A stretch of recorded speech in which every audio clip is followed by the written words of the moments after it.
I think they chose it for me to come to Austin, Texas. And he asked me, "You been there before?" I say, "No, hell no, I never been there." And then I don't know where Texas also. So I don't know anywhere I'm going, to be honest. I need to go to a country who believe in me, to open a new chapter of my new life. When people think refugee, I'm one of them. People don't identify me, I identify myself. Hello, my name is Qusay Hussein. I'm 29 years old. And then right now I'm studying at UT, the University of Texas. Austin is the amazing city. You don't see a lot of borders here to find friends.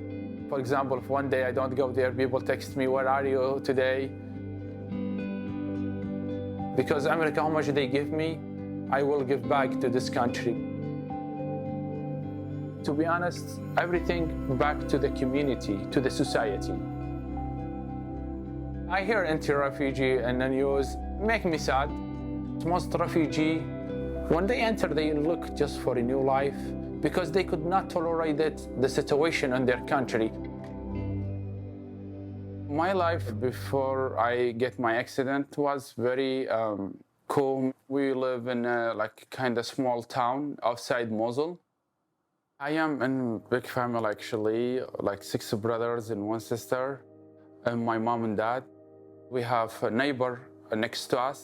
Me and Ibrahim was very close friends, like brothers, more than brothers. So we was sitting and drinking tea and joking, me and my brothers and the neighbor brothers. That day, I just wanted to be going to the stadium, to be honest. I want to go there to play.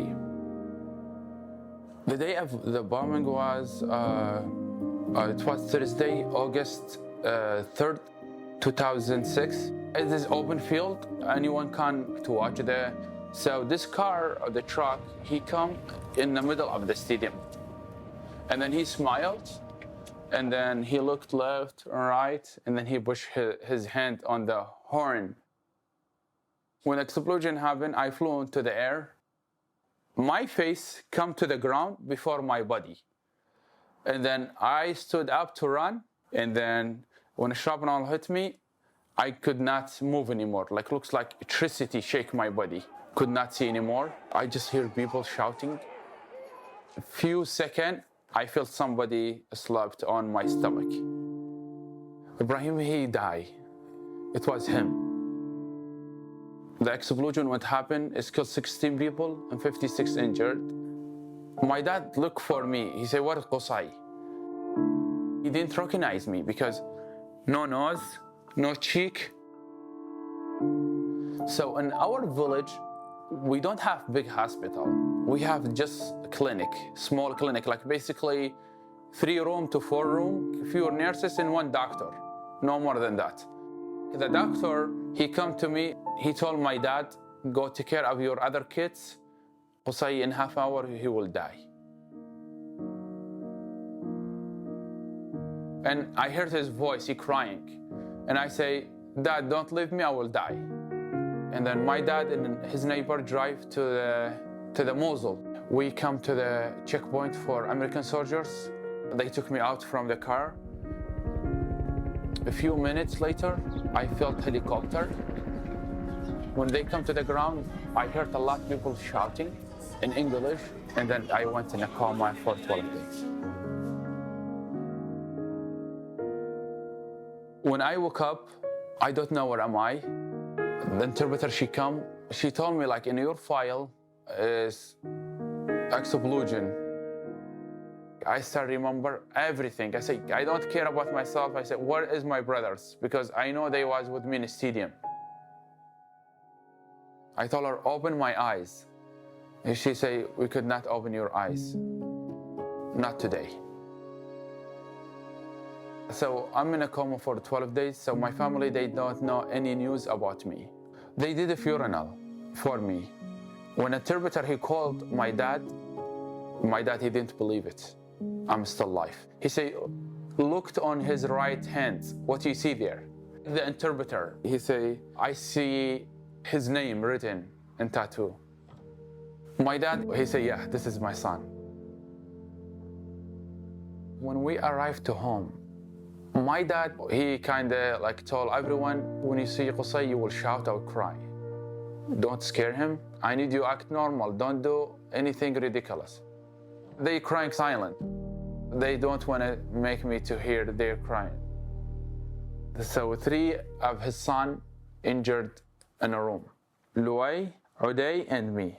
My dad, like, he does not sleep in the night because he just watch us if we need anything.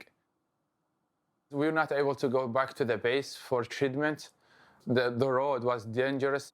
2006 and 2007, it was very ridiculous years for Iraqi people. Qaeda control Iraq that time. They targeting like basically civilian people. Pain, a lot pain. Without medicine, I could not sleep. Thinking a lot what my life will be.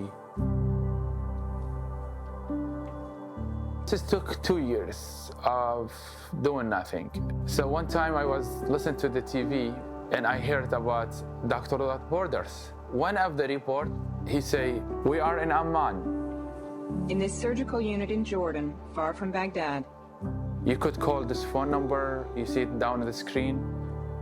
Oh hell, I could not see it. And I ran to one of my brother. He dialed on my phone number and then I called. 11 days later, I think, I get message. Qusay, congratulations. Doctors Without Borders, they approve you, so we need to make passport as soon as possible.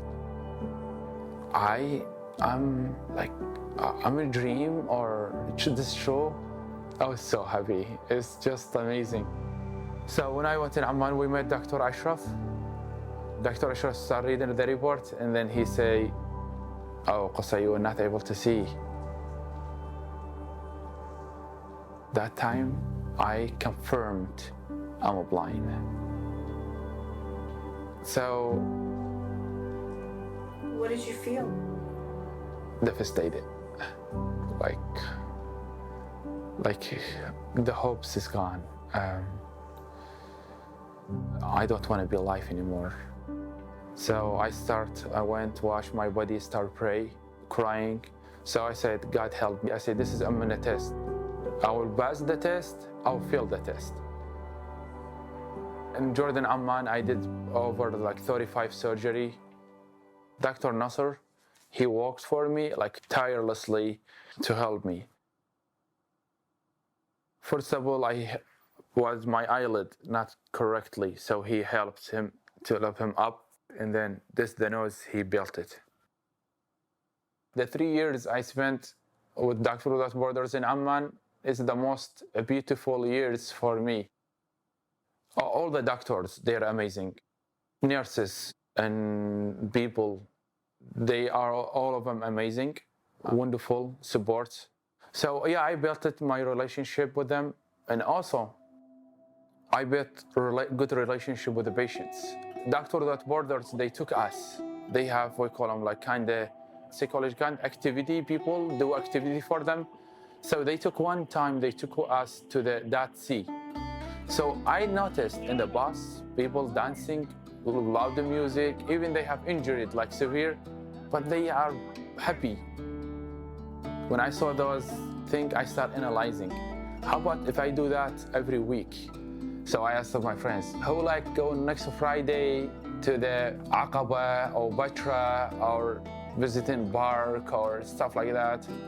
So I started doing that every single week, going there to the different places in Amman. The happiness, the smile, the places they visit, the picture they share, the pictures they send to their family. See, we went these places.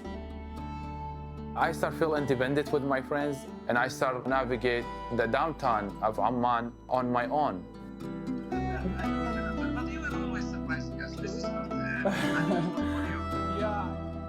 I met many people, many different culture, different diversity.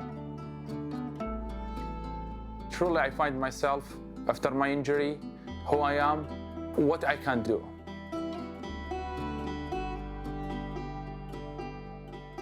My main goal is to get education, to start speaking English, to learn a new language, open a new page for my new life. I did apply for refugee status. My family was scared when I tried to come to the United States, especially as my dad, he rejected the idea completely. Beginning when I settled in the US, I was like, I wished I listened to my dad, because it was difficult for me. I spent many also nights crying. It's not easy. And then my caseworker bring me food. I told him I need to be out. I need to see human reaction. I need to be seeing people because I feel like tired from sitting here just by myself. He took me one of the stores. I heard a lot of people talking, so I thought I'm in heaven. After that, he registered me with the church, with the organization called Interfaith Action of Center, Texas. They teach refugee to learn English. And then after 4 months, I started able to communicate in English. And then I moved to the Austin Community College for ESL. When I took GED, I was very hesitant to take it because my English is not that great. And I get the second high scores in the region. From Iraq is hoping to make a difference with his first step being going to college here in Austin. And he's sharing his... After I finished my GED in 2016, I started working for my associate. Each one of us have something to learn and something to teach. In the fall, I will transfer to the University of Texas to pursue a bachelor's degree in psychology.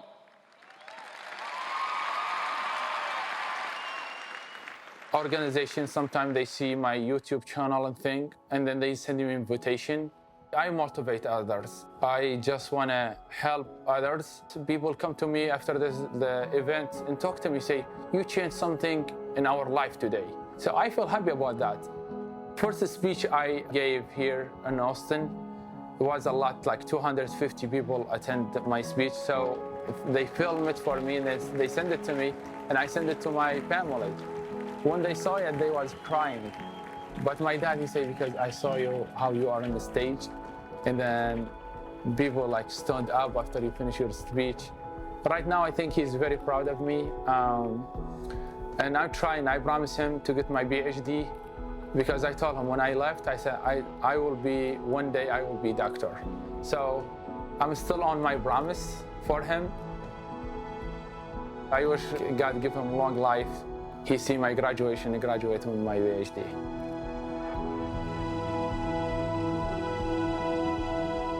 I didn't see my family for 8.5 years. I went in last May. It was amazing to see my family again. They've been sitting around me and I still I could hear their smile.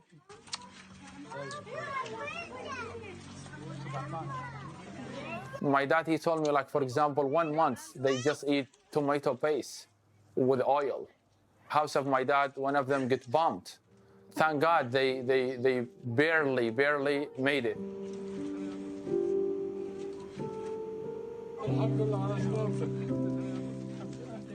Mosul.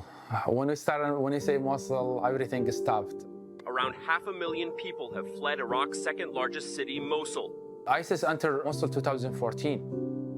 So basically they stayed there 2 years. Everything, historic, human, everything destroyed. Mosul need help from everyone. When I went there, trust me, I cried.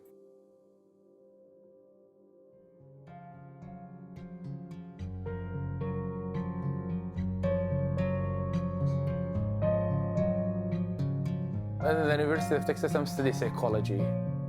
So far, it was amazing, but it's a huge place. I think people with sight, they get lost inside it. The visual impaired people, it takes 2 hours, double from regular person. For example, the books. If everything I will find excuse for myself, I will never succeed. The difficult for people with disability, if they get isolated from the society, this one will kill him. The society, you could lift you up, you could make you sink in the bottom.